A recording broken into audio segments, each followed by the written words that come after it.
Ladies and gentleman, India voice fest का ये 7वां संस्करण है। ये एक ऐसा मंच है जिसने आवाजों को पहचान दी, आवाजों को एक चेहरा दिया। हमारी जो मेहमान है वो है veteran voice artist Meena Dwivedi Menon, a wonderfully talented veteran voiceover and dubbing artist। आइए मीना से सुनते हैं उन्हीं की कहानी, उन्हीं की जुबानी इन मेरी आवाज की पहचान है ऑन इंडिया वॉइस फेस्ट 2024। मेरी आवाज ही पहचान है। नमस्ते, ये है इंडिया वॉइस फेस्ट।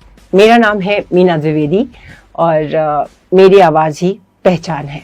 मैं ये बोलना चाहूँगी कि ये बहुत ही अच्छा मंच है एक आवाज़ को सिर्फ आवाज़ की पहचान नहीं, चेहरे की भी पहचान मिलने के लिए। हमारे जो गले में जो सरस्वती माँ का हम सब के वास है, जिसकी वजह से हमारी पहचान है, उस पहचान को एक चेहरा देने के लिए। और ये बहुत बड़ा कदम है क्योंकि बाकी हर फील्ड में लोगों को पहचान मिल जाती है, चाहे वो क्रिकेटर्स हों या एक्टर्स हों, बट वॉइस एक्टर को इस इंडिया वॉइस फेस्ट ने बहुत बहुत बड़ी पहचान दी है। तो मैं सिर्फ इतना कहना चाहूँगी कि आप जब वॉइस की दुनिया में कदम रखते हैं तो डेफिनेटली अपने गले का ध्यान रखें, भाषा पे ध्यान रखें, कहाँ पे आपको नुक्ते लगाने हैं, कहाँ आपको नुक्ते नहीं लगाने हैं।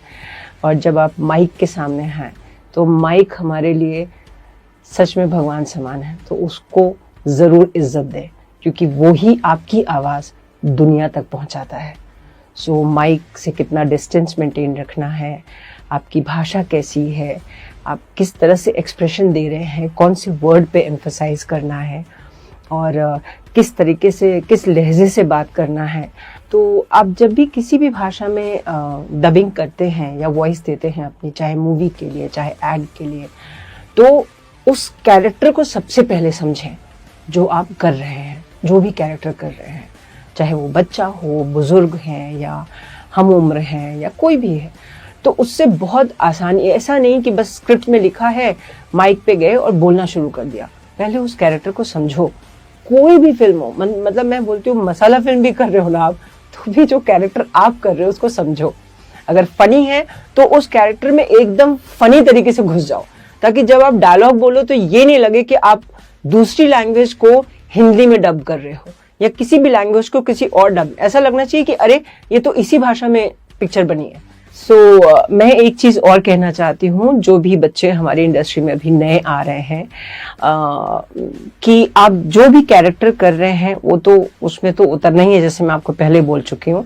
लेकिन एक चीज़ की कीमत हमेशा समझनी चाहिए, वो है वक्त। अगर आप वक्त की कीमत समझेंगे तो वक्त आपको बहुत कीमती चीज़ें देगा।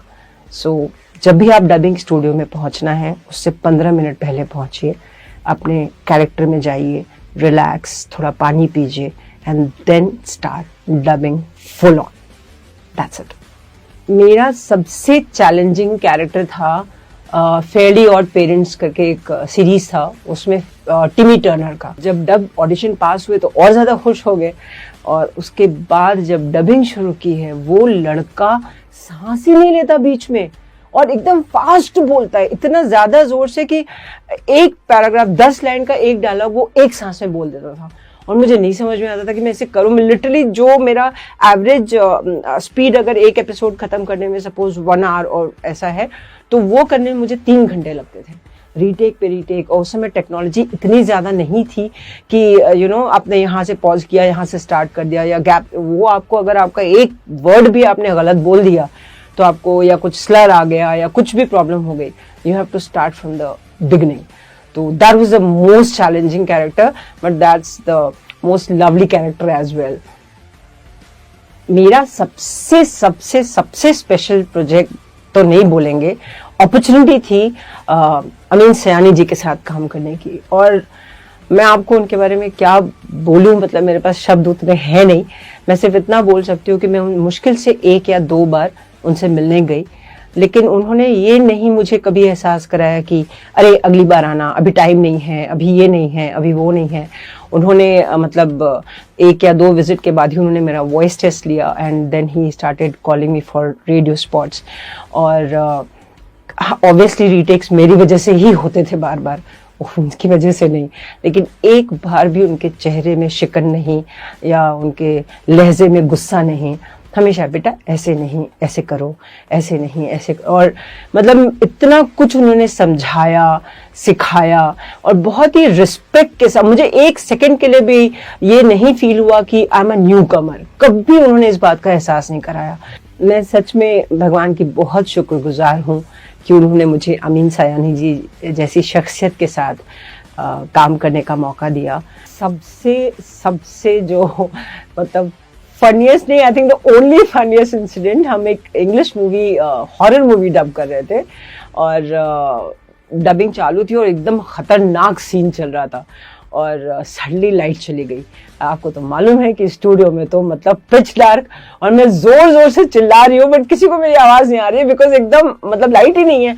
मैं कैसे तो इतना हैवी दरवाजा खींच के बाहर आई, सीधा बाहर भागी and everybody burst out laughing. And मैं भी बाद में जब थोड़ा रिलैक्स हो गई तो बाद में मैंने भी हंसना शुरू किया। और उसके बाद मैंने बोला प्लीज यार लाइट आने के बाद अभी अंदर मैं अकेले नहीं जाने वाली हूँ, किसी को मेरे साथ बिठाओ, वरना वापस लाइट गई तो मैं उधर he gone like forever like that. So it was like yes very funny incident. मेरे को हॉरर मूवीज में देखते नहीं हूँ, थोड़ी डरपोक टाइप की हूँ, बट वो तो मूवी थी तो एंजॉय किया। This was the actually very funniest experience I have ever had. तो मेरी जो सबसे फेवरेट दो आवाजें हैं, one is Rekha ji and one is Sushmita Sen. ओहो, एक तो रेखा जी की आवाज में वो बेस और जिस लहजे में वो बात करती हैं, जितना कमांड है उनको अपनी लैंग्वेज पे,